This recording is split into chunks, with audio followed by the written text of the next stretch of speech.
ఎంటిరోబియస్ వర్మిక్యులారిస్, వీటిని నులి పురుగులు లేక పిన్ వర్మ్ అని పిలుస్తూ ఉంటారు. ఈ నులి పురుగులు ముఖ్యంగా చిన్న పిల్లల్లో కనిపిస్తూ ఉంటాయి.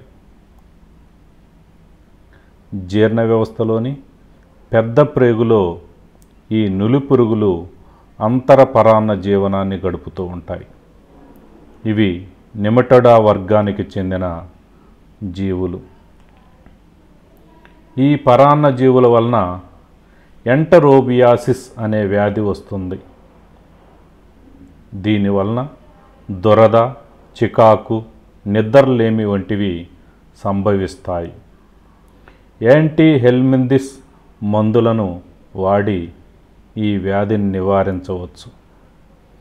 చిన్నపిల్లల్లో తరచూ పొట్ట నొప్పితో బాధపడుతూ ఉంటారు.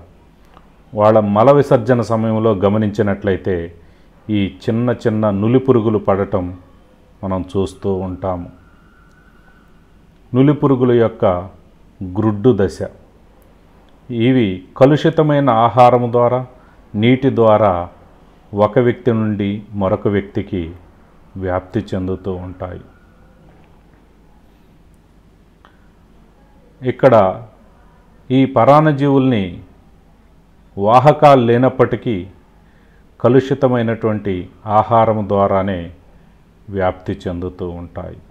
కలుషితమైన నీటి ద్వారా, వాయువు ద్వారా రిట్రో సంక్రమణ జరుగును.